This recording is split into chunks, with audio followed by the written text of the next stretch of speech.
Bonjour à tous et à toutes. Nous sommes heureux d'être avec vous aujourd'hui pour cette étude, ce débat bien entendu, sur le livre de l'Apocalypse ou Révélation, et nous en sommes aujourd'hui au chapitre 9. Donc il est question, nous allons le voir, de la 5e trompette. Je vais demander je vais faire moi-même la lecture, c'est peut-être le mieux. Donc le 5e ange sonna de la trompette, et je vis une étoile qui était tombée du ciel sur la terre. La clé du puits de l'abîme lui fut donnée, et elle ouvrit le puits de l'abîme. Alors, tout de suite, nous faisons une pause. D'après vous, quelle est cette étoile et pourquoi? Nous rappelons à ceux qui sont sur Facebook qui peuvent mettre des commentaires et que nous allons essayer de les lire. J'espère que nous allons y arriver. Catherine? Cette étoile, on comprend que c'est le diable qui est tombé du ciel. Comme le dit Jésus d'ailleurs, il dit « Je voyais Satan tomber du ciel ». Essaie de parler plus fort dans ton micro. Le micro ne marche pas apparemment. Donc c'est Satan, n'est-ce pas? Donc nous sommes assurés que cet ange qui tombe du ciel, c'est le diable, une étoile qui est tombée du ciel, et on lui donne la clé de l'abîme. Alors, notez bien que à ce moment-là, on donne la clé de l'abîme donc à cette étoile qui est tombée du ciel, c'est-à-dire du séjour des morts. On lui donne la clé, non pas pour l'ouvrir, c'est pas ça du tout, on va le voir. Elle ouvre le puits, mais ce n'est pas pour en faire sortir les âmes. C'est pour faire monter d'autres choses ténébreuses et mauvaises. Rien à voir avec le chapitre 20, vous vous rappelez, où il est dit qu'un ange descendit du ciel avec la clé de l'abîme et qu'il y lia Satan. Voilà, donc rien à voir. Là, c'est une étoile, il s'agit du diable, comme l'a dit Catherine. Que ce soit le livre d'Ézéchiel ou autre, on sait que cette étoile était un ange. Les anges, on le sait, les étoiles sont la représentation dans la Bible des anges. C'est un ange tombé du ciel, déchu du ciel. On se rappelle le livre de l'Ézéchiel qui dit « Comment es-tu tombé de la montagne sainte? Tu as été précipité de la montagne sainte. » Très bien. Alors elle a reçu la clé de l'abîme, elle ouvre le puits de l'abîme, et il est dit, il monte, on l'a lu ça? Elle ouvrit le puits de l'abîme et il monta du puits une fumée, comme la fumée d'une grande fournaise. Et le soleil et l'air furent obscurcis par la fumée du puits. Alors nous arrêtons là. Avez-vous des notes, des pensées? Alors je rappelle qu'on peut se tromper, il n'y a pas de souci. Nous rappelons d'ailleurs que les explications qui sont données ici ne sont valables et sûres que dans la mesure où on n'en a pas d'autres meilleures à donner pour l'instant. Si plus tard on a des explications meilleures, bien entendu, on les donnera en correction. Nous rappelons aussi que la plupart des pensées que nous émettons là viennent des premiers chrétiens, ou viennent aussi de notes en bas de page, par exemple, de traductions célèbres qui nous permettent d'avoir une vue d'ensemble.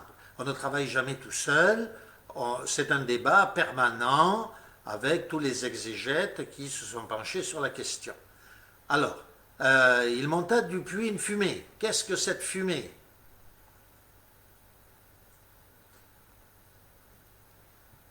On comprend que cette fumée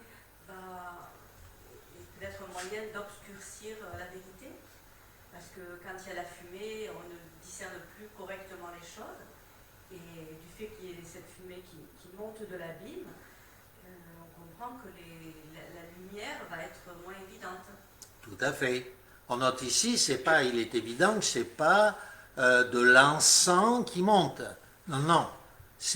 Elle vient de l'abîme, du séjour des morts. Donc c'est une fumée, et comme l'a dit Catherine, le but de la fumée, Et il y en a beaucoup, puisque c'est d'une grande fournaise. Alors regardez, quand par exemple il y a un incendie, il y a des fumées noires qui montent et qui obscurcissent le soleil et l'air.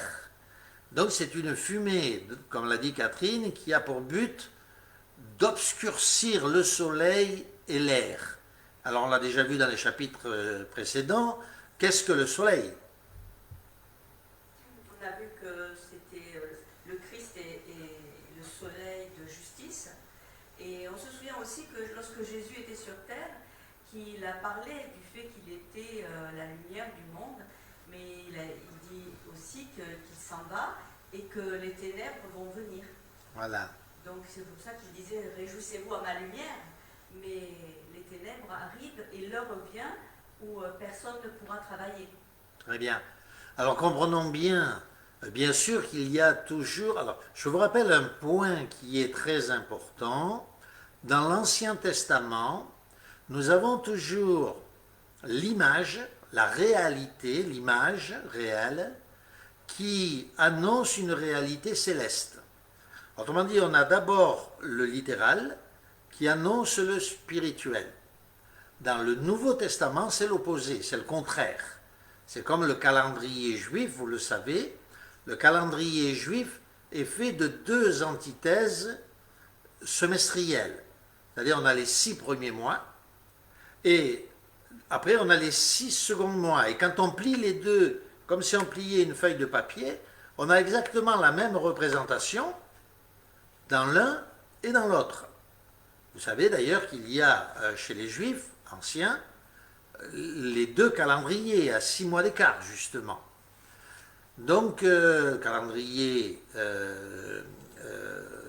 religieux et le calendrier civil. Et bien là, de la même manière, donc, dans le Nouveau Testament, nous avons, comme je le disais donc, dans l'Ancien Testament, la réalité, le littéral, suivait du Saint-Esprit. Dans le Nouveau Testament, nous avons le Saint-Esprit, suivi ensuite d'une réalité, ou annonciateur d'une réalité. Je donne un exemple. L'apôtre Paul nous dit, nous sommes déjà ressuscités en Christ. Nous sommes ressuscités en Christ, oui, bien sûr. Mais en réalité, nous le savons, nous serons ressuscités au jour du Seigneur. L'apôtre dit aussi, nous avons reçu le Saint-Esprit. Mais ailleurs, il dit, nous recevons les arts de l'Esprit, que nous recevrons de l'autre côté, etc., etc. C'est bon? Donc ici, nous avons le soleil. Il est évident que c'est d'abord l'Esprit qui doit être mis en évidence.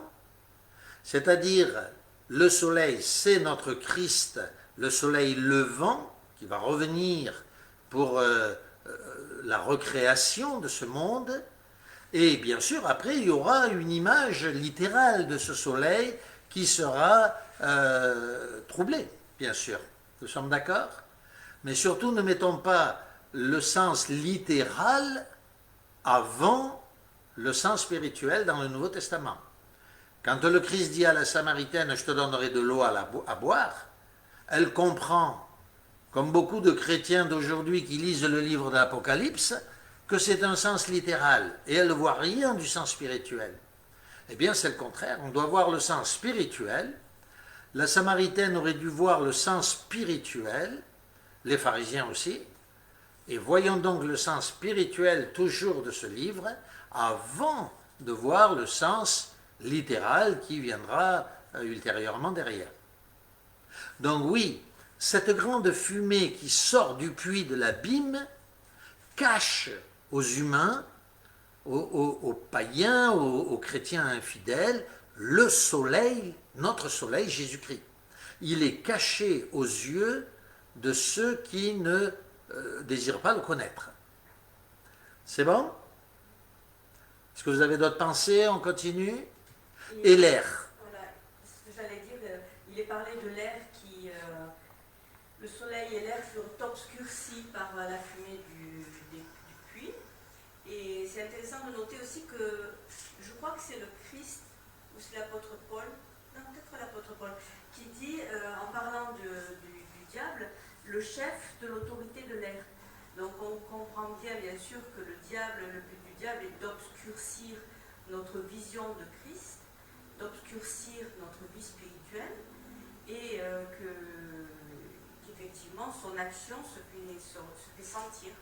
Oui, c'est Éphésiens 2:2. On pourrait demander à Jean, est-ce que tu as ta Bible devant les yeux, Jean? Est-ce que tu nous entends? Avec le micro. N'oublie pas de mettre le micro. Si tu as ta Bible devant les yeux, tu nous lis Éphésiens 2:2. À haute voix, bien sûr qu'on t'entende bien ici aussi.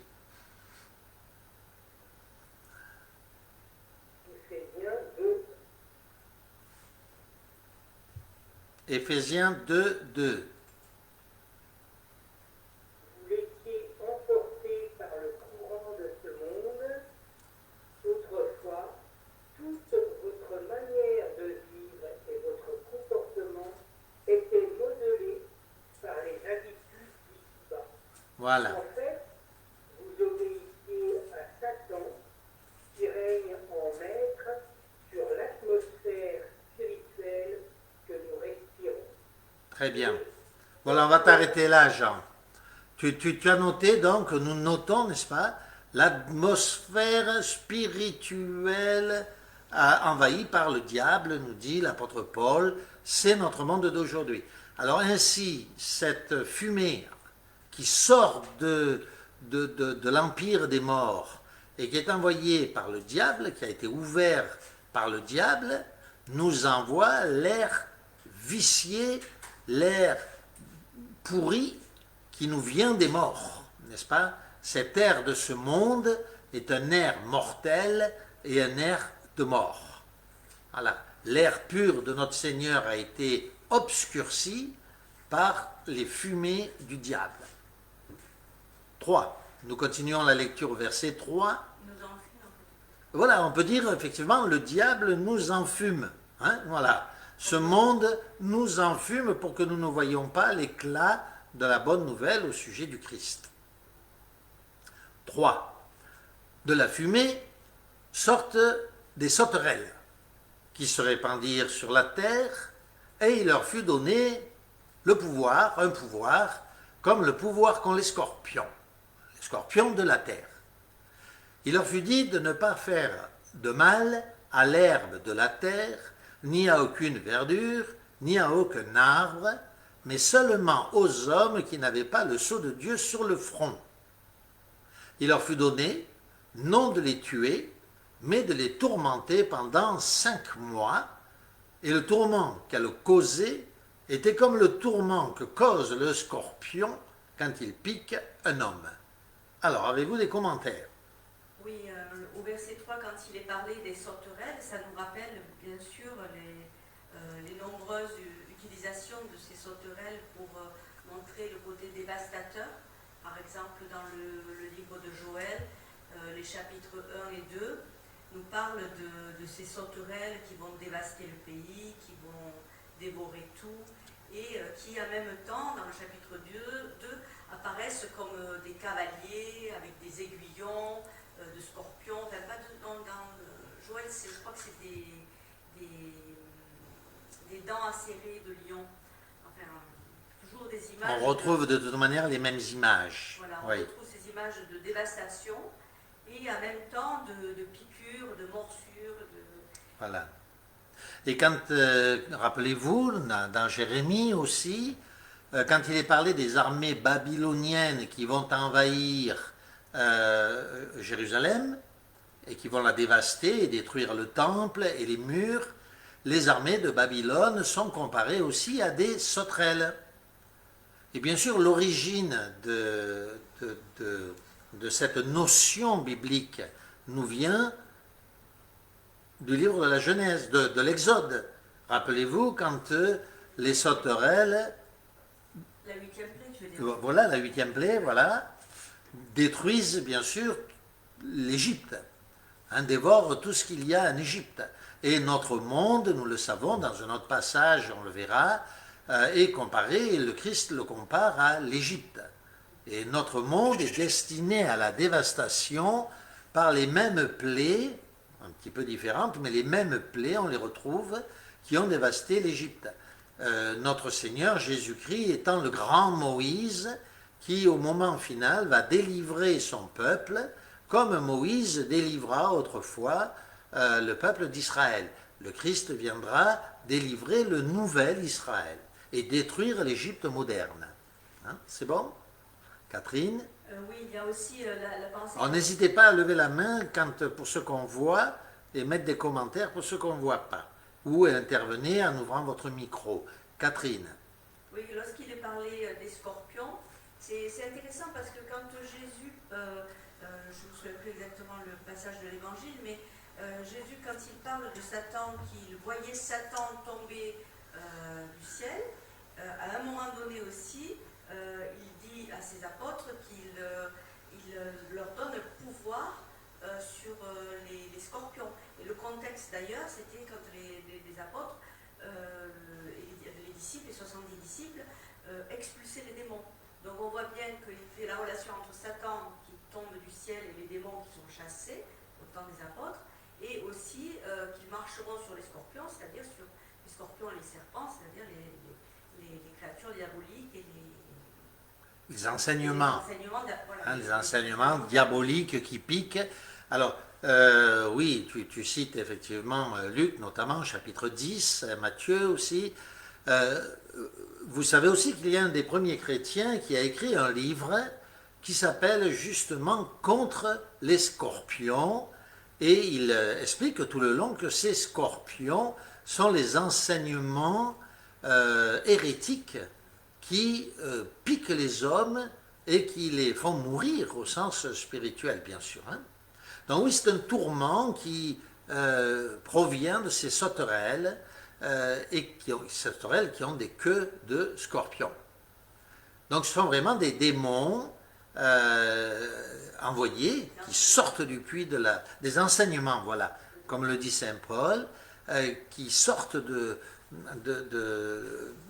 cet empire de la mort, ouvert par ces démons qui sont maintenant avec leur chef autour de la terre, depuis, nous le rappelons, que le Christ a dit, je vois le diable tomber comme une pierre, étant chassé des cieux. Donc, hein. C'est le Christ, la venue du Christ qui a fait tomber ce diable, ce démon et ses anges sur la terre au moment où il est venu. C'est lui qui l'a fait s'abattre sur la terre. Catherine, l'a chassé de la terre, du ciel. Oui, il est intéressant aussi de voir le verset 4 qui dit qu'ils ne peuvent pas faire de mal à l'herbe de la terre, ni à aucune verdure, ni à aucun arbre. Donc on comprend que ce fléau va toucher ceux qui ne sont pas en Christ. Parce qu'on sait que, par exemple, l'image de l'arbre, on la retrouve dans le psaume 1, premier, qui dit que le juste est comme un arbre planté auprès des ruisseaux d'eau. Donc on comprend aussi que ces images, le méchant est comparé à de l'herbe séchée, c'est-à-dire de la paille, qui est jetée au feu. Tandis que si c'est de l'herbe fraîche, qui est verte, elle est conservée. Tout à fait. C'est, comme dit le Christ, le champ, c'est Dieu qui l'a planté. Donc on peut dire que effectivement l'herbe, ce sont les jeunes chrétiens. Ensuite, nous avons la verdure, autrement dit les buissons, qui sont les chrétiens plus matures. Et enfin, les anciens, comparables donc à des arbres. Ce sont des arbres sous lesquels les créatures de la terre viennent s'abriter sous leur feuillage, bien entendu sous le feuillage de leur enseignement spirituel. Très bien. Alors je rappelle au passage que, excusez-moi, mais encore une fois, les témoins de Jéhovah disent qu'ils sont ces sauterelles. Eh bien, c'est bien dommage pour eux, parce que ça prouve, d'après eux-mêmes, qu'ils sont eh bien certainement pas envoyés par Dieu, n'est-ce pas? Voilà. Nous continuons la lecture. Donc il leur fut donné non de les tuer, à ces hommes bien sûr, mais de les tourmenter pendant 5 mois. Elle le tourmente, et le tourment, pardon, qu'elle causait était comme le tourment que cause un scorpion quand il pique un homme. En ces jours-là, les hommes chercheront la mort et ne la trouveront pas. Ils désireront mourir, mais la mort fuira loin d'eux. Alors, commentaire? Alors, que signifient ces 5 mois? On ne le sait pas, mais c'est vrai qu'on le retrouve souvent dans la Bible. Oui, c'est vrai. Hein. Et par contre, on voit que ces créatures sont tourmentées par ces scorpions. Et on peut comprendre cela parce que quand on voit le flot d'hérésie qui couvre la terre et la souffrance que ça engendre, parce qu'on voit très bien qu'il y a beaucoup de chrétiens, et on a eu beaucoup d'appels sur cette question, disant « je ne sais plus ce que je dois penser, qu'est-ce que je dois croire, je croyais à ça, mais maintenant je suis complètement dévastée ». Oui, il y a tellement d'hérésie que c'est comme des tourments pour ces chrétiens qui cherchent vraiment à plaire à Dieu et qui ne savent plus où aller. Et puis, sous l'influence diabolique, bien sûr, d'un diable et des démons qui parcourent la terre cherchant à dévorer quelqu'un, on peut citer tous ces mouvements New Age, spirituels sataniques, toutes ces religions qui prolifèrent depuis le départ du Seigneur, que ce soit les bouddhistes, que ce soit les musulmans, et toutes ces religions qui sont bien sûr des religions impures, qui piquent les hommes et qui les tourmentent. On peut les citer aussi, d'ailleurs on va le voir encore plus après. Ils ne trouveront pas la mort, ils désireront trouver la mort, mais ne la trouveront pas.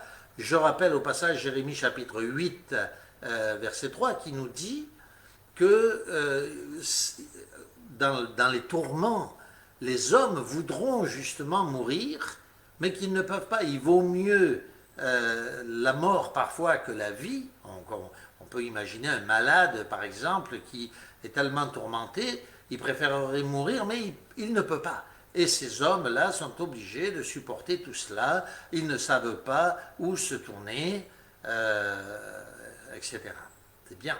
Alors, nous continuons la lecture. Verset 7. Ces sauterelles ressemblaient à des chevaux préparés pour le combat. Il y avait sur leur tête, notez bien le comme, des couronnes semblables, notez bien le semblable encore une fois, à de l'or, et leur visage était comme des visages d'hommes. Elles avaient des cheveux comme des cheveux de femmes, et leurs dents étaient comme des dents de lion. Elles avaient des cuirasses comme des cuirasses de fer, et le bruit de leurs ailes était comme un bruit de char à plusieurs chevaux qui courent au combat. Elles avaient des queues semblables à des scorpions et des aiguillons, et c'est dans leur queue qu'était le pouvoir de faire du mal aux hommes pendant 5 mois. Et nous gardons le 11 pour la suite. Commentaire. Décrivez un petit peu ces sauterelles.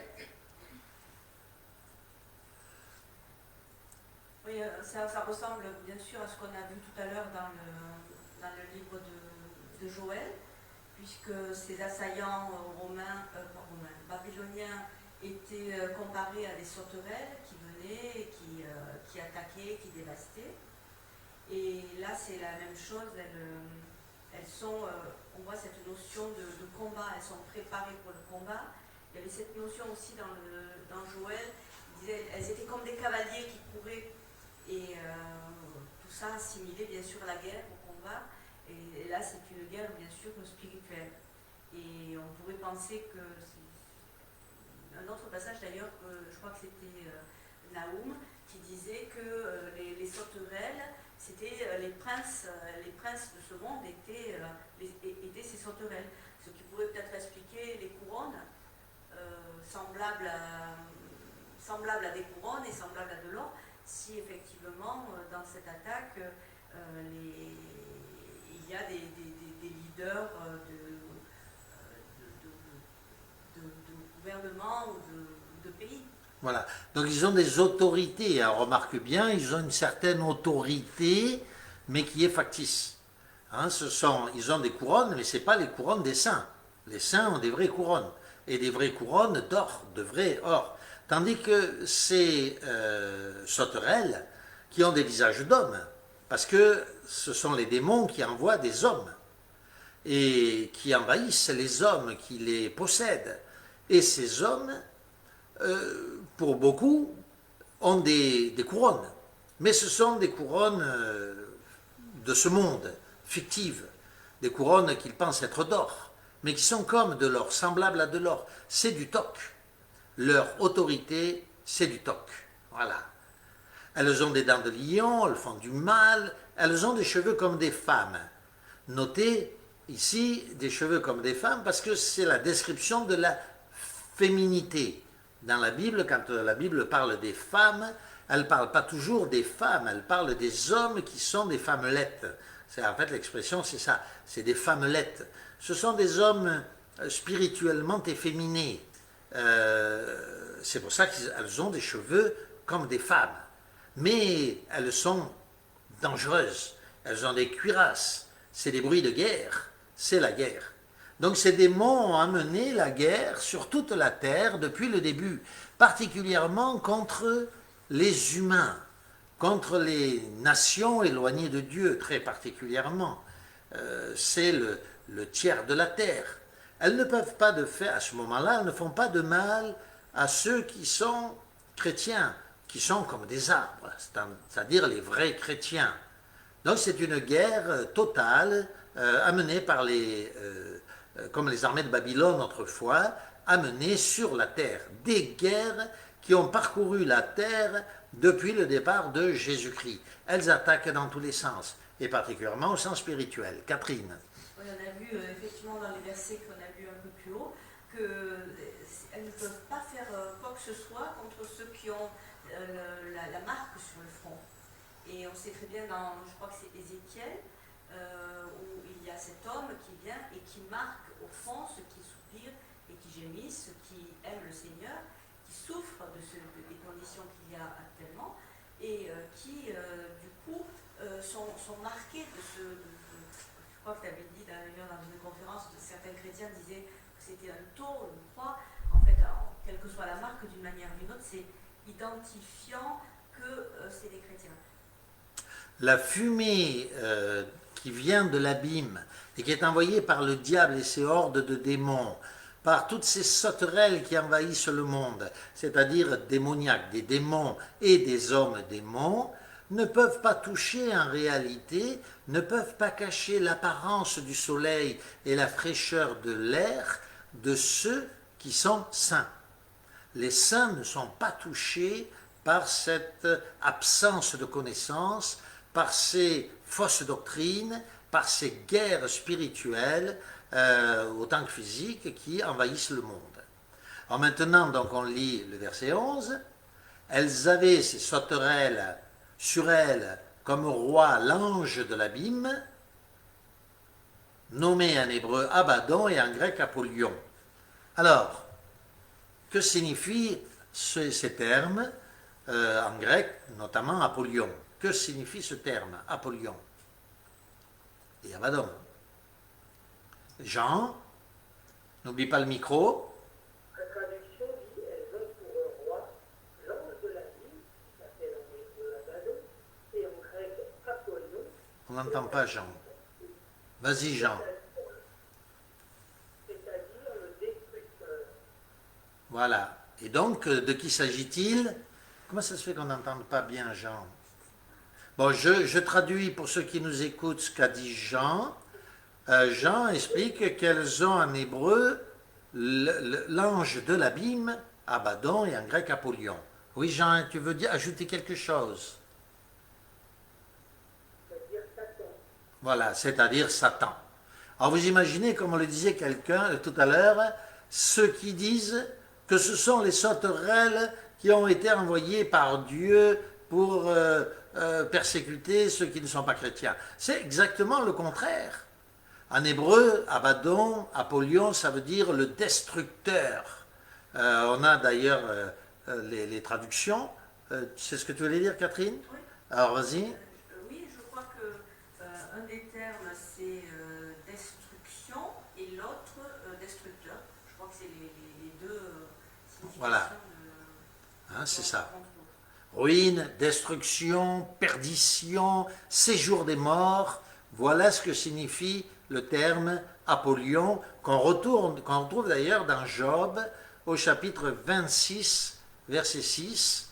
où clairement il est expliqué ce que signifie Apollyon, hein, ou Abaddon.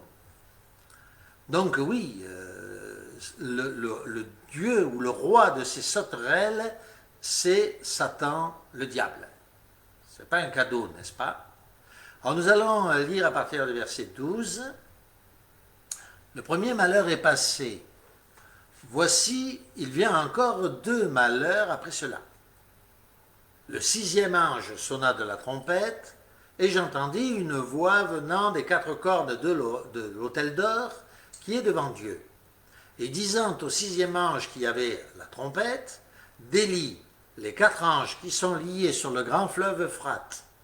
Et les 4 anges, qui étaient prêts pour l'heure, le jour, le mois et l'année, furent déliés afin qu'ils tuent le tiers des hommes.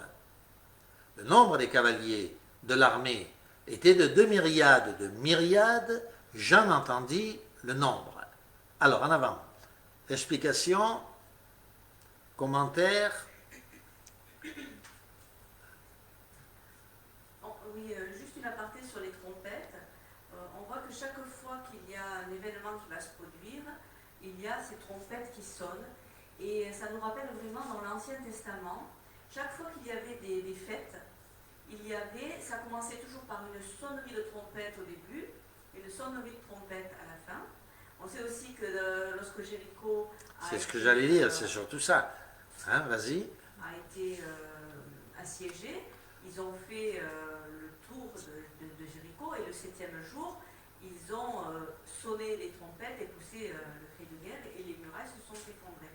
Donc ces trompettes annoncent la destruction de notre monde, Jéricho.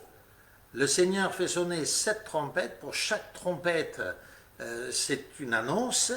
Et au 7e jour, ce monde, à la 7e trompette, ce monde va tomber complètement. Hein, voilà.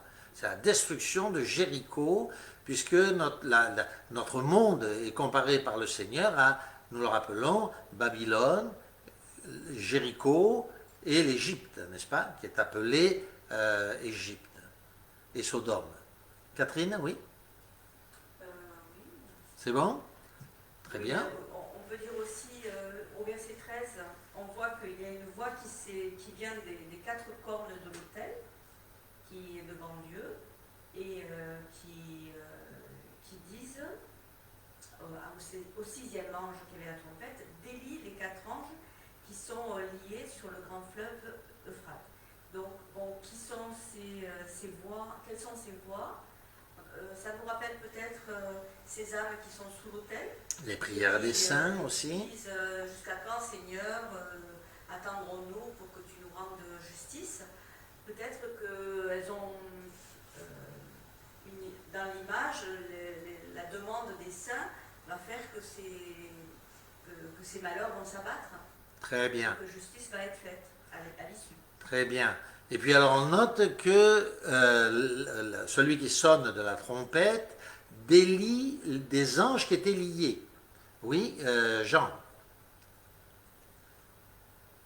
Il détache les 4 anges enchaînés au bord du grand fleuve de l'Euphrate. On délia donc les anges que lui en réserve pour exterminer le tiers de l'humanité. Leur armée comptait 200 millions de cavaliers. Voilà. Alors, quand on sait qu'un seul ange a détruit en une nuit 185 000 hommes, 200 millions, ils ont une puissance extraordinaire. Tout à fait. Alors, comprenons bien que ce ne sont pas des anges divins, là, malgré tout, n'est-ce pas? Parce que ce sont des anges qui étaient liés, d'une part, ils étaient prisonniers. Donc, ce sont des anges démons que le Seigneur libère au son de la trompette. En plus, ils ont été liés sur le grand fleuve Euphrate, c'est-à-dire là où se trouve Babylone.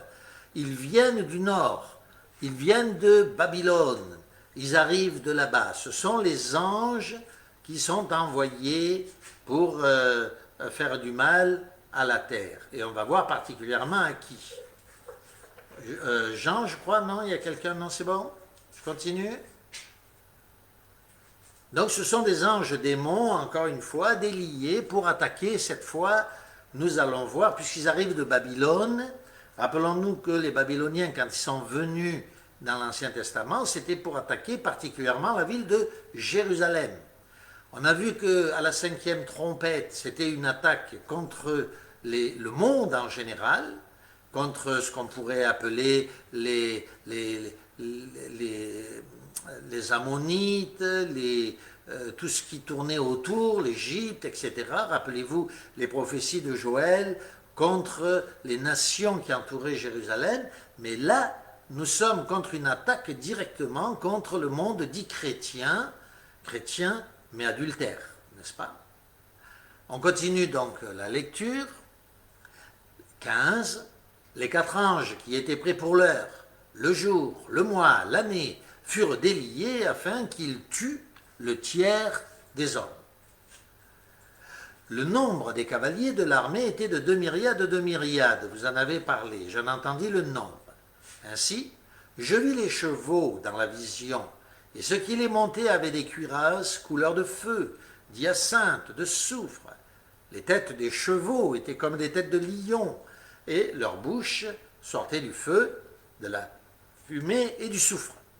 Le tiers des hommes fut tué par ces 3 fléaux, par le feu, la fumée et le soufre, qui sortaient de leur bouche. Car le pouvoir des chevaux était dans leur bouche et dans leur queue.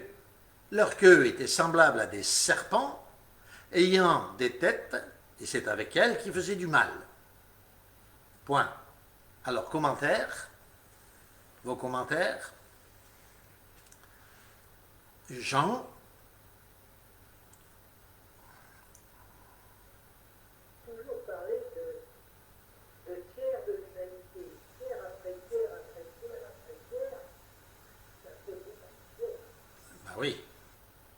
Et là, il s'agit d'un tiers du monde chrétien, c'est-à-dire le monde chrétien représente un tiers de la population mondiale. Intéressant à noter au passage, quoi. Hein. On ne fait pas un dogme, mais on peut le noter. Et vous avez noté aussi que, tout comme les sauterelles avaient des scorpions dans leur queue, ces chevaux, maintenant, car ce sont des chevaux, ont des serpents comme queue. Ça revient au même, n'est-ce pas, Catherine? Je me souviens effectivement sur ce passage d'avoir lu un commentaire d'une Bible en note en bas de page où il faisait des comparaisons avec ce qui s'était passé pour l'invasion de l'islam dans le bassin méditerranéen qui a été au début chrétien. Et il disait qu'ils étaient sur leurs chevaux et que sur la queue du cheval, ils enroulaient le courant, ils attachaient à la queue de leurs chevaux, et c'est comme ça qu'ils venaient faire la guerre et soumettre ceux qu'ils disaient être infidèles. Tout à fait. Alors, vous avez noté donc dans la 5e trompette, ce sont ces guerres mondiales européennes qui n'ont cessé de couvrir le monde depuis le départ de Jésus, car ça ne s'est pas arrêté, n'est-ce pas? Si vous avez l'occasion de voir des planisphères, des guerres qui se sont succédées, ça n'a pas cessé depuis le départ de Jésus.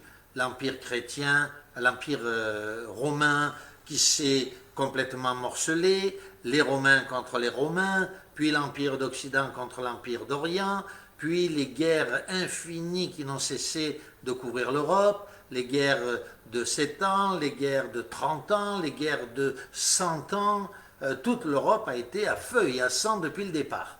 Oui, Catherine? Il y a toutes ce qu'on appelle les grandes invasions. Les grandes invasions, les Visigoths, les Ostrogoths, les Huns, et etc., etc. Là, nous sommes maintenant plus exactement dans des guerres contre les chrétiens, l'Israël infidèle, et par exemple, on peut noter les invasions de toute l'Afrique du Nord par les musulmans. Nous rappelons que cette Afrique du Nord qui était chrétienne, mais de chrétiens infidèles, finalement s'est vue complètement ravagée par l'islam et a pratiquement disparu. De même aujourd'hui, les chrétiens vont voir arriver et voient arriver des musulmans aussi, n'est-ce pas, et toutes sortes d'envahisseurs qui sont en train de détruire le monde chrétien. C'est vraiment le pouvoir de ces chevaux, c'est comme des serpents, n'est-ce pas? Verset 20. Les autres hommes qui ne furent pas tués par ces fléaux ne se repentirent pas des œuvres de leurs mains, de manière à ne pas adorer les démons et les idoles d'or et d'argent, de bronze, de pierre et de bois, qui ne peuvent ni voir, ni entendre, ni marcher. Et ils ne se repentirent pas de leurs meurtres, ni de leurs enchantements, ni de l'impudicité, ni de leur vol. Catherine?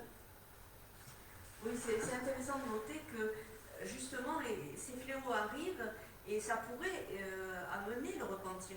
C'est le but d'ailleurs. Quand Dieu a envoyé les Israélites en exil, c'était justement pour qu'ils comprennent et qu'ils se repentent, qu'ils changent d'attitude. Et c'est toujours la même chose. Est-ce que le repentir arrive? Parfois, le repentir s'est manifesté. Par exemple, quand les Turcs ont attaqué Constantinople, à l'époque, au début de l'ère chrétienne, je crois qu'on devait être en 1000 ou peut-être un petit peu avant. Au début, ils se sont repentis, ils ont arrêté de faire des images, de se prosterner devant ces images, et miraculeusement, ils ont remporté la victoire. Mais dès qu'ils sont retombés dans l'iconoclaste, dans les icônes, à nouveau, les Turcs sont venus et là, ils ont dévasté et conquis. Et l'Empire romain d'Orient, qui restait fidèle jusqu'en 1200 à peu près, s'est vu complètement disparaître en 1747, je crois. Enfin, soyons pas encore une fois à cheval sur la date. Catherine, mais 1000 ans de plus que l'Empire romain. En tout cas, ce qui est sûr, c'est que toutes ces paroles ont un but, c'est de nous exhorter à nous examiner, à vérifier, parce que bon, nous sommes tous des humains pécheurs, et Dieu le connaît, Dieu sait cela, mais ce qu'il veut, c'est nous engendrer la réflexion sur nos fautes. Comme il dit par exemple, ils ne se repentirent pas de leur meurtre, de leur enchantement. Quand on sait que par exemple en France, il y a plus de médiums que de médecins. Et la France était censée être un pays chrétien. La fille aînée de l'Église. Alors qu'est-ce qui se passe? Est-ce que les chrétiens ne devraient pas s'examiner et se dire est-ce que je ne suis pas moi aussi dans ce cas en train d'aller voir des enchanteurs et arrêter de Et est-ce que je ne suis pas idolâtre? Adorer, me prosterner devant des statues, par exemple, de la Vierge un tel ou un tel, de saint un tel ou un tel. Les chrétiens sont devenus des idolâtres. Pour certains, ce sont des idolâtres de statues, pour d'autres, des idolâtres d'images, d'icônes. Oui, le monde est devenu chrétien, et comme le dit l'Écriture, malgré tous ces malheurs, ces chrétiens ne se sont pas repentis de leur idolâtrie. Jean.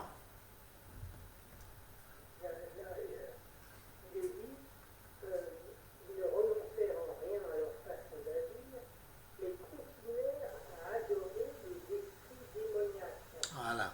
Je reprends le commentaire de Catherine qui disait qu'il y a plus de médiums que de médecins.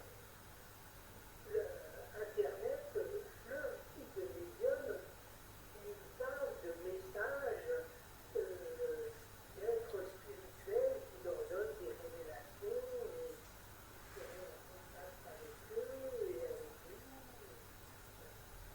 Beaucoup de personnes écoutent ces médiums. Et les messages de ces médiums ne peuvent venir de Dieu. Tout à fait. Merci beaucoup. Catherine? Oui, il faut aussi réfléchir. Tout à l'heure, je regardais un commentaire sur Facebook où un chrétien disait le malheur des chrétiens, c'est la pornographie et la conduite sexuelle. C'est une forme d'idolâtrie. Voilà. Et là, il est quand même parlé de l'impudicité. Qu'est-ce que la pornographie si ce n'est de l'impudicité? Et malheureusement, on se rend compte que les chrétiens sont mous dans tout cela. Dès qu'on ne les voit pas, ils sont devant leur ordinateur, devant leur portable, et ça ne leur fait pas peur d'avoir des propos impudiques, de regarder des images indécentes, alors que c'est quelque chose qui est une abomination pour le Seigneur. De se prosterner même devant des images sexuelles, par exemple. Hein, voilà. Très bien. Eh bien, merci beaucoup. Merci à tous d'avoir participé ou regardé cette vidéo. Que le Seigneur vous bénisse et vous accompagne.